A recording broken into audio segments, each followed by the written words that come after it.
Hi, this is Jeremy Kellett, Director of Recruiting here at Oakley Trucking, and I'm your host for this podcast.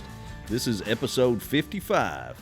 On this week's episode, we are taking the podcast on the road and are in Oklahoma at Oakley Port 33. Been a while since I've been over here to see these guys. I like to come over here once in a while and hang out with them. But COVID has prevented me from doing that for a while. But we're over here now, and we're going to visit with Kyle Haney and Colton Campbell in just a second and get the lowdown on the dump section over here in Oklahoma and talk to them about their needs and what they look for in an owner-operator here at Oakley Trucking. Before we get started, let's hear from Vickie Chastain on this week's Need to Know segment, sponsored by LubeZone. 70% of all freight transported in the U.S. is done by truck, and there are currently over 15 million trucks operating on U.S. roads and highways.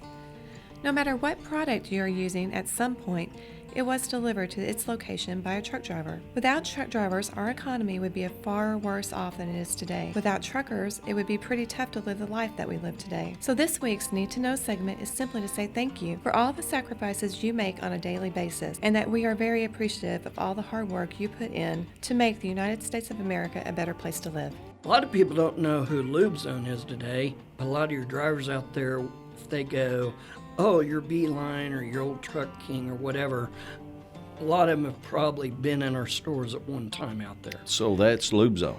That's LubeZone. Yeah. Okay. So we've got 11 locations. We're heavy in Texas, obviously. And then we have one in Sarah, Oklahoma, Clarensville, Georgia, and then 3 in Northern California. Our most recent acquisition build was in Laredo, Texas. And then the one we'll probably build next will be Dallas, Texas. Check out all the LubeZone locations at lubezone.com. And also, when you go in there, tell them you heard it on the Oakley Podcast. Okay, let's get started, guys. How y'all doing? Pretty good. Pretty good. All right. Over in Oklahoma. I know y'all have missed me so much, haven't you? It's been a year and a half. We enjoy the Jeremy visits for sure. I know you do. Just disappointed we didn't get to do a ball game this time. I know it. We like good. to go to the ball games. That is fun. It is. I mean, come back this summer. We'll go to a ball We're game. going to. We're going to. We'll hit the ball games. Give our listeners, first, Kyle, I want you to introduce yourself to our listeners and just tell them a little bit about you, married, kids, all that kind of deal. Yeah, married, got 5 kids, range anywhere from 4 to 15, so keeps me busy when I'm not at work, but got 2 boys, 3 girls, and I started working here about 10 years ago, so. You started in Little Rock, right? Yeah, I'm from Little Rock. Started there. I was there for probably about 6-7 months, and then moved to Farmington. We had the office out there, so I was there for about 5 years. And then came back here to Tulsa. Yep. So you've been Little Rock, Farmington, New Mexico, and now back to Tulsa. Yes, sir. Thank goodness we got Kyle Haney. Man, it's able to move around for us. And you've been with us, what did you say, 10 years? Yeah, it's 10 years in July. All right. So almost 11, actually. Congratulations. That's Thank good. you. All right. And what's your hobbies? What do you do on the weekends? I mean, 5, did you say 5 kids? Yeah, 5 kids. okay. So, we got stuff going on with them. But if I ever get a chance, I do like to play golf, but I don't play very much. And I watch a lot of sports. Fan of the Jayhawks, big basketball fan, big Jayhawk football fan, which is pretty rough. Yeah. But It's a rough life. What's your Jayhawk connection? my mom grew up in Kansas City, and so they were just big Jayhawk fans, and so I just grew up a big Kansas fan. Yeah, I got you. Yeah. All right, Colton, what about you? Man, I've been working here since September of 19, so about a year and a half. From St. Cloud, Florida. If anybody doesn't know where that's at, it's about 30 minutes south of Orlando. Played college baseball out in Rogers State and Claremore, which isn't too far from about 20 miles from here, from Catoosa. Just have me and my daughter. She's 3. I have her parts of the week and then every other weekend, so got some free time on my hands. But other than that, I just work, church, and hanging out with my kid. That's good stuff right there. and you're a ball fan, I'm assuming, since you played college baseball. Oh, yeah. Yeah, I'm a big when I grew up in Florida, I was a big Atlanta Braves fan. That was the only team that was on TBS before TBS started playing everybody. It was the Braves, and then my mom's from Illinois, so I grew up a Cardinals fan too. So, Now we're talking. Yeah, now we're talking. So I'm more a big Cardinals fan than I am a Braves fan, but it was back in the 90s when the Braves were really good with everybody. And then if you can't tell, I'm a huge Gators fan. Sorry for all our Razorback fans listening out there. I do like the Razorbacks. I will. Watching you guys yell "Woo Pig Suey's," pretty neat little deal. A lot of people think that's crazy. Yeah, I like it. I do too. I like it. Nicest Arkansas fans are the nicest fans in the SEC. Nicest fans I've ever met. Who's the meanest? Oh, LSU. Yeah. Oh, LSU. For sure. I knew that before I asked. I just had for to sure. see how long it would take. Yeah, I believe that too. Yeah. I think Kyle's got a driver who's a big Dogs fan, so he's Jansen Hightower. He's a big Georgia fan, so we like to give each other some nods. And then one of my drivers, Scott Letty, played for Florida State, or he went to Florida State, so we like to jab each other because he's a Knowles fan and I'm a Gators fan. And that's one of your drivers? That's one of my drivers, awesome. Yeah. That's good. So, did you know anything about trucking before you got hired on here? No, but a funny story. Whenever Justin Jolly was interviewing me, he asked me that same question, and all I told him was, "Man, my dad told me just to get out of their way on the highway. That's it. Just let them pass you." Good advice from Yes. Dad. So what do you think? You've been here a year and a half now, and you didn't know anything about trucking. What have you learned in a year and a half? It's a good business to be in. Our business is growing. It's very fast paced, very,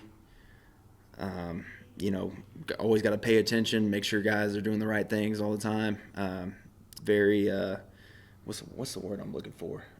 Detail oriented. So, not too much, playing on our phones or whatnot. It's, keep your eyes on the screen and make sure guys are doing what they're supposed to be doing. Yeah. Work, basically. Yeah, work. That'll work. Now, Kyle, I know you've been here from the start. Mm-hmm. And you recall your old work office. Oh, yeah. Out here. Nice place, yeah.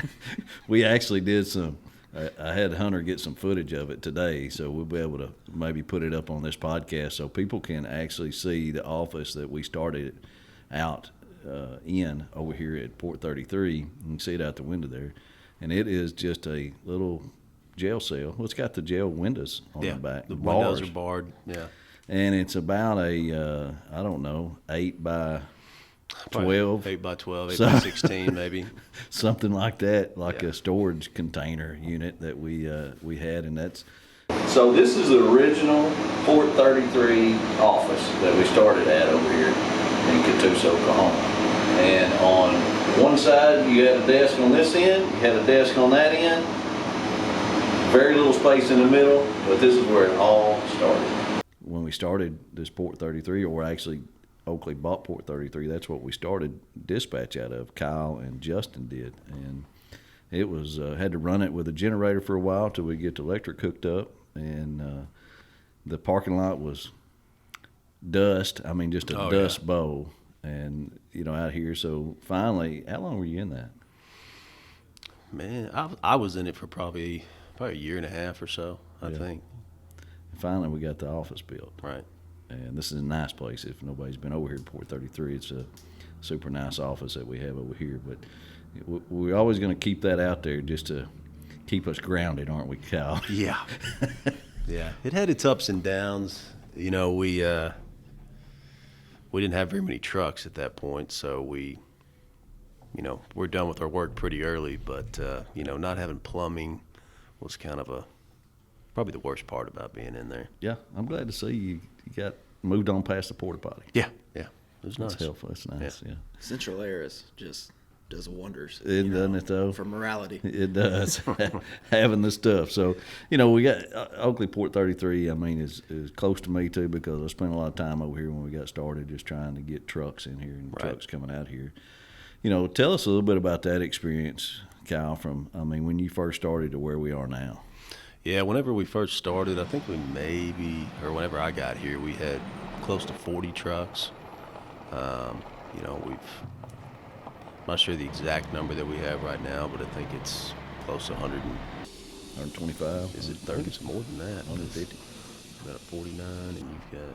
I got a 35. So I think we're close to 150 now. Yeah. So it's... And that's been, 6 years ago? I guess it has been 6 years. Yeah. Wow. So, 5? Maybe. So I think it's 5 or 6 years. So it's grown a lot. Come a long ways. Yes, sir. Yep. Now you guys are taking care of close to 150 owner-operators. And how many dumps? Probably 85. 85, yeah. Okay, so a little over half of them are end dumps, and the other half are hoppers. Yep. Where you guys, for the most part, tell our audience where you typically run your owner-operators. So you've got 85 of them combined together. Where do you keep them running to, the majority of them? I would say it just depends on the guy. A lot of our guys go home every weekend, so it depends on where they live. And it depends on the guy, but usually I'll send them pretty much as far out as I can, as long as I know I can get them back. Now, there's some guys that want to stay, in the local area.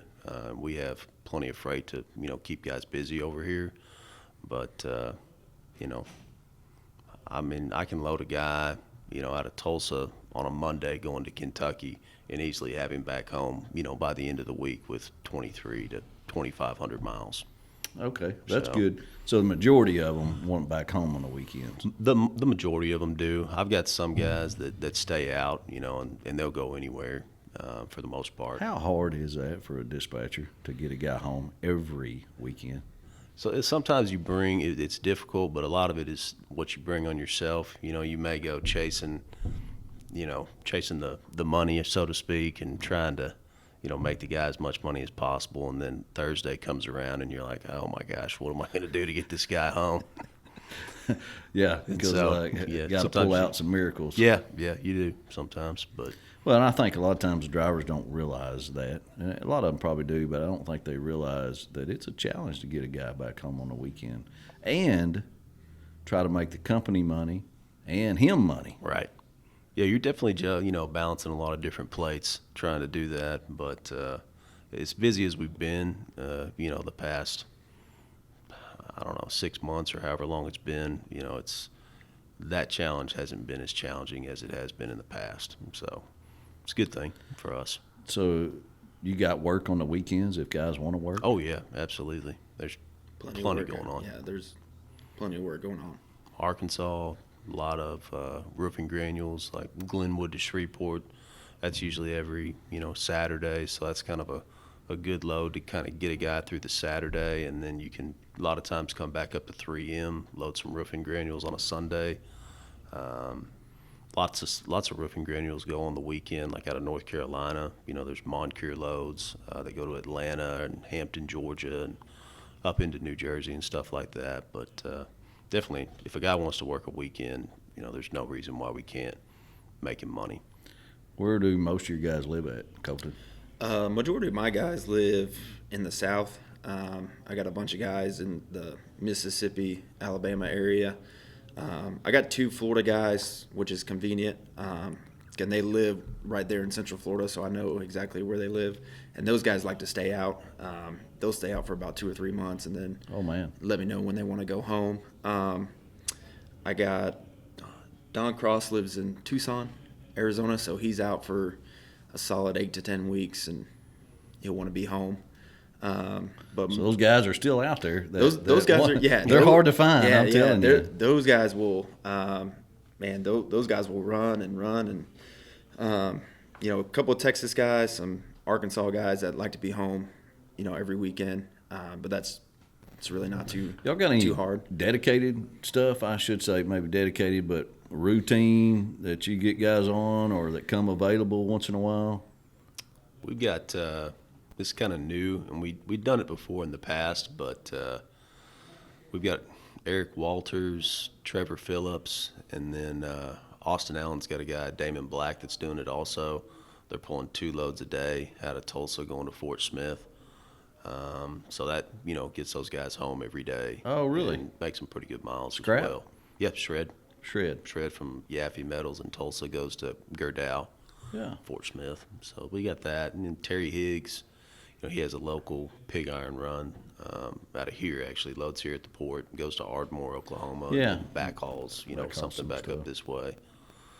Then we got So you come up got with some- some dedicated stuff occasionally that it Yeah. works out. I know it's not something we advertise or try to find guys, but a lot of times stuff will come up that you can put a guy on that it works out for. Yeah. There's there's runs you don't even see it coming, and then just all of a sudden it just kind of falls in your lap. Like we got Conway, Arkansas. We got a guy that runs up to Osceola, Arkansas, and then does backhauls out of Memphis going back to Newport. So, just you can kind of piece things together. You see that drivers like that better? Usually, it seems like it. I mean, it doesn't work for everybody, because sometimes, the revenue may not be as high as what they could do if they were out, just running like we normally run. But And that's like I have 4 or 5 guys in Muskogee that they just work the barges in Muskogee. Yeah, that's all they do. Jay Dozier, Rich Noss, Ronnie Hendrickson, Steve Logue. Steve Logue, and Gary Hawthorne. Okay. So those guys love that. They're home every day. They might not work every day of the week, but they're still. So there's some of that comes around. Oh, yeah. Yes. That happens, and that's something that I don't think a lot of our listeners know, and especially recruiting, because we don't get to recruit any dedicated stuff Right. or home every night stuff. But it does happen occasionally where you can get into that. You get that run and piece stuff together. I mean, it may not last a long time, but Very true. It seems like when you do, that stuff goes away pretty quick too. So during your day, you get here at 7 a.m. in the morning. What is your daily priorities? I mean, what tell a driver out there, and maybe one of your own drivers that's listening to you, what are your priorities all day? What's your job duties? Answer the phone. Answer the phone. Make sure the plans you had guys on the night before are still working. They're going to work for these guys. Make sure they have a load appointment. Make sure they're going to be there on time. What else am I missing? Yeah, in the mornings you're coming in, you're fielding a lot of phone calls and making sure everything's on track. You're planning. You're figuring your miles and money, keeping up with that, keeping up with your workflow, going through driver expenses, your washouts, your invoices, Settlements. Yeah, settlements definitely. So y'all look at all your driver settlements Yes. before they go out Yes. and say good, or if anything needs to be If it needs fixed. to be fixed, we send it back and correct it. So It'll be a little time consuming. yeah, it can be. It can get pretty hectic, but it's honestly, you're always busy, no matter how freight is. If freight's slow, it seems like you're almost even busier at those times, just trying to book loads. But freight's the opposite of slow right now, so you're still real busy because you're booking loads and you're trying to still do everything that you normally do. But it's easier that way. Let's take a quick break and talk about Aero Truck Sales. Keith Wilson and Trey down in Springfield, Missouri, those guys do a fantastic job on selling trucks to owner-operators that are looking to come on to Oakley Trucking, and just want to make sure you guys know about them. We've dealt with them a long time. They are no leases, straight financing, specialize in first-time truck buyers, 5-year or newer tractors, all makes and models, less than 400,000 miles. They run a great program there. The best thing I like about them is service after the sale. Be sure and tell them you heard all this on the Oakley Podcast, and they'll also give you a choice of $600 worth of fuel or $600 truck accessories price, or they'll pay half your first month payment if you finance with transport funding. Check them out. Call Keith Wilson at Arrow Truck Sales, 573-216-6047. Give them a call and let them know you heard it on the Oakley Podcast. Okay, let's get back into our conversation with our guys from Oklahoma. So, when you come in, so you said something a while ago, Colton, about making sure that they were still on the day before, that everything was still good for today. So, you pre-plan most of these guys?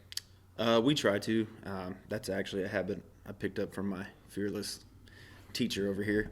As playing guys. A good plan would be you have them planned out throughout the week and to get them home when they want to be home. But yeah, plan them. Make sure you're Realistically planning. Realistically planning is what I was thinking of. Yeah, if you look at a plan and you think, I don't know if this is going to work, it's probably not going to work. Yeah. Well, it would be, from a driver's standpoint, I would think that the more I know what I'm doing today and tomorrow and even the next day, I can plan, my day better. Right. I can utilize my hours better and plan, because I would imagine they got a plan on where am I going to stop tonight. Mm-hmm. Right. I got a plan of a truck stop somewhere. I got to take a shower somewhere. I want to get to a nice place. Whatever it is, my hours are running out, and so I think that's great if you're pre-planning as much as you can with them so they can plan their day. Yeah, we try to, I try to tell these guys what I have them planned on ahead of time. It's kind of a catch-22 because you throw that disclaimer in there. Yeah, so this could change now, and then when it does, if it was something really good, they're like, they're frustrated. So, and that's usually what I tell them. I'm like, man, now that I'm telling you all this, it's all going to change, of course. But yeah, we try to, let them kind of know what they're doing. A lot of stuff change every day. Oh, every day. Constantly changing trucks, constantly Why changing is their that? plans. It may be somebody in Little Rock saying, hey, we can't cover this load, so you have to take your guy off to cover it, and then he was already on another plan, so you try to get that covered with another guy, or you have to open it and cover it with somebody else. Loads cancel, guys break down, some Challenge. Yeah. Some days are easy, some days it's just like, what's next? What could possibly come next? It's coming, but what is it going to be? So, well, and that's the hard part, I think, because we do try to take the closest guy, right, to get to that next load. So you could have already told your guy, hey, I've got you doing this, and then somebody realizes they've got a closer truck and they take your load. Yeah, that's frustrating, isn't it? Yeah, there's plenty of on our end. Yeah, plenty of arguments take yeah. place on the dispatch side over that. And right there. So how does it matter? I mean, how does it work when we're in Tulsa over here and you're dispatching 150 owner operators, and then Little Rock's got the rest of the 700 owner operators over there? How does the communication work? Is it difficult? Is it easy? Is it? You spend quite a bit of time on the phone, talking to guys in Little Rock, trying to, come up with plans or get loads covered. But it's just I've been doing it since I've been in Farmington, so I'm just used to it. But well, drivers probably think that there's a difference.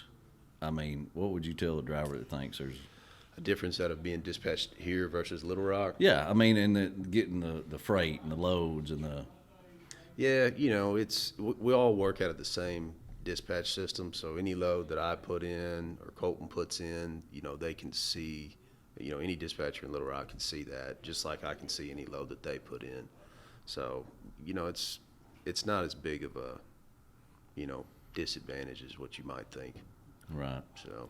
Well, I hear y'all communicating all the time. I mean, I think you spend more time on the phone with guys, operation guys and dispatchers in Little Rock than you do with your own drivers, probably.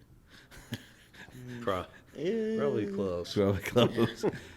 Just trying to make sure it's all works out. Yeah, trying to get ideas. If we, are just working on a truck, we'll kind of get with them and details of a load that if I've never dispatched a certain load before, try to get the most information I can about where this place is at, or what they need to do to get loaded, if they need a washout or not.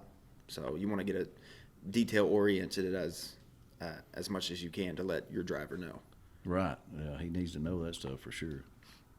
You run into that a lot? I mean, no. For the most part, the majority of loads I see I've seen for about a year and a half now. So if a new one does pop up, if it's a new avenue we're getting with a new customer, I like to call over and say, hey, what's the deal with these loads? What's the ins and outs of them, so I know, so I can, if I want to put one of my guys on them, they know too. We had some issues the other day about wrong paperwork. What was that, Kyle? It was we need to refresh our owner-operators on that kind of stuff. I know y'all probably do daily, but you can get into that routine. Sometimes a guy will call about his paperwork saying, man, this is saying it's going to, Jeffersonville, Indiana, but the dispatch says I'm going to Mississippi, so what's going on with this? And it may actually be the correct paperwork. They may just have on there, the broker, or not the broker, but the customer. So, sometimes a driver may see something doesn't look right, but it actually is. So, but it's always important to, check on that. We had one deliver.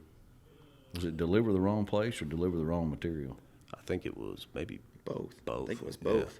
Yeah. So we have incidents like this happen, and that's what we got to prevent. Whether it's from dispatching the load, but also the driver confirming his bill of lading and paperwork and where he's going, because that can save everybody a lot of problems. Oh, yeah. Right. Because when something like that happens, what do? Panic. Yeah. Apologize. Try to figure it out. And Deal with a big headache. Yeah. I think the one big one that I noticed is out of Arcosa in Livingston, Alabama. I think we take their material to Lots of different places. And that's going either east of Alabama or west of Alabama into Louisiana. So I always tell my guys, we do a lot of loads out of these places. So just make sure your paperwork is the correct what's on the Qualcomm. So changing gears a little bit, where do you guys need trucks out of? Where do you tell the recruiting department, hey, we need some owner-operators out of? We could use them. I mean, right now, as far as out of this office goes, I would say Tulsa area. If we could get more guys up here, that would definitely help. We have a lot of stuff out of here that it just goes all over the place. But we're busy here, super busy in Birmingham and Atlanta, also right now. There's so many places that are. Those guys in Birmingham, Atlanta, can you get them home on the weekends? Oh yeah. Oh yeah. For sure. Good. Yep. Yeah, we've got a lot. There's a lot of scrap moving right now in Georgia and Alabama and places like that. So. Okay, here's a crazy question. What's your perfect? If you were to tell somebody what the perfect truck driver is, your perfect owner operator, that he needs to do what? Just stay out forever. I knew that was coming. No, just probably just take care of all the little stuff, paperwork, responding to your messages in the Qualcomm. Just doing little things like that makes our job quite a bit easier. When a guy doesn't scan all of his paperwork in, we spend time trying to track that down, or when they don't respond to their messages, we got to go in and manually fix all that kind of stuff, which is, kind of time consuming. So somebody that takes care of that, helps us out. Guys that, take good care of our equipment, that helps a lot, saves everybody a lot of time and effort on that. So, but. What about you, Coach? Just communication. Just make sure you're, if something happens, you communicate with me. Let me know you're loaded with a good ETA. if anything comes up, just like you blew out a tire or, you broke down, that way I can let the person know who booked the load, hey, my guy's, broke down. If we need to relay this trailer, call me when you're empty. Like you said, the little things are what matter most, keeping up with messages, but also that open line of communication. Like if if it's an emergency or, let me know if you're loaded, when you're empty. Let me know how clean the trailer is, if we need to get a washout or not. Don't second guess yourself because, some of these loads on roofing granules needs to be spotless. And if I say, hey, are you clean? And, you tell me, it'll be okay for roofing granules. Well, no, I don't want okay. Like it needs to be spotless. Right. So these things, taking care of the little things, the paperwork, responding, communication, taking care of the trailer. I'll throw in hauling the weight. Yeah, For sure. Is a huge deal for us. Those guys that do those things right, are they typically your best money makers? Oh yeah, for sure. For the most, for and sure. You also have guys that, they kind of want to, say, I don't really want to do that. I don't want to do that. And, there's going to be some of that, but usually the guys that just kind of, do whatever you have them planned on usually end up the ones that make the most money, it seems like. I wonder why that is. I mean, I know why it is.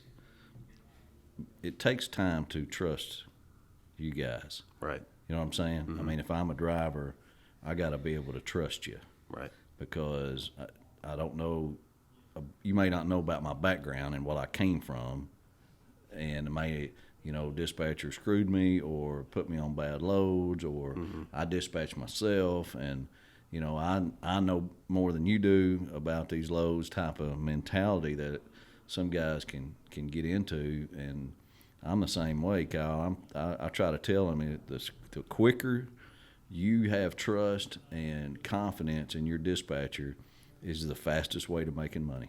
Yeah. Yep. Because I try to tell them that's your job. Your job as a dispatcher is to make the company money and make them money. Yeah. I mean, you guys focus on that daily, right? You know what your guys, if they're having a bad week, good week. Oh yeah. Oh, yep.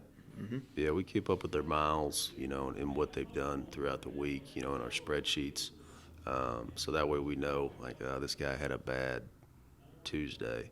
All right, let's not let that turn into a bad Wednesday, and you can kind of look at the end of the week and say, man, this guy's he's only got, 1,400 miles, and we're coming into Friday, and he's going to want to be home. So you're really trying hard to get that guy a preload at that point that's got, 700 or 800 miles or, whatever it is that, say, if you're trying to get 23 and he's got 14, you're looking for something that's got 900 miles on it. So, but.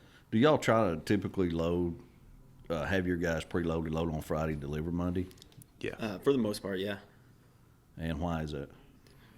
It's really the only way, generally. And some weeks it doesn't always have to go this way, but usually you need that preload on a Friday just to get them enough miles to where they're making a good check. So, and it just depends. If a guy's got an appointment on Monday, it depends on what load you can preload him with. But, it's pretty necessary. Well, and that's what I always thought too, that I wanted you in the system Monday morning because, and I've told people this before, I might have said this on a podcast, but if you're at home and I'm dispatching you, you're probably last on my list. Yeah. Because I got guys calling me that are out unloaded somewhere else. So Right.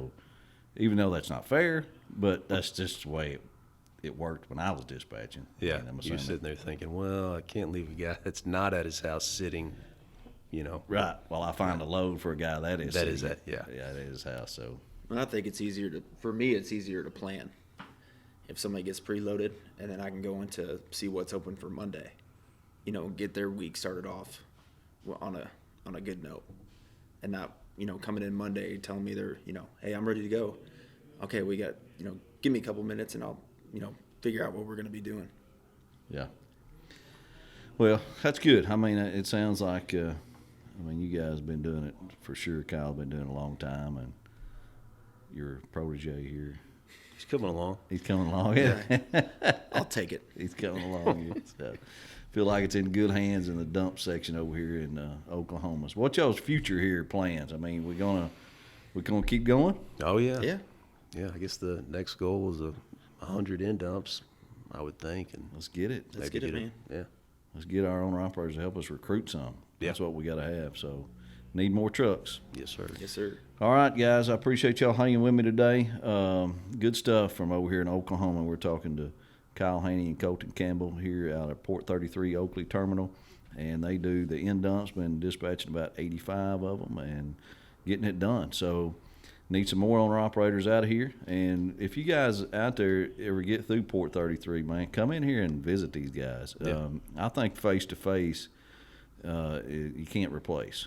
No. How about that? Face to face, you can't replace. Look, you just Let's you put that on. you just made the company more money with Let's that put that on the slogan. door somewhere. I mean, that's face to face, you can't replace. Can't replace. Yeah. That was smooth. So, all right, man. Well, I appreciate you guys hanging out with me, and keep it going over here in Oklahoma. And hey, appreciate everybody listening to our podcast. Man, we really do. You guys sharing it with everybody, and it makes a difference. And we're glad to put it out to our owner operators, especially them and their families, to be successful. And we want you to be successful as an owner operator here at Oakley Trucking. So, all right, thanks again, guys, and we'll talk to everybody next week. Appreciate it. Thank you.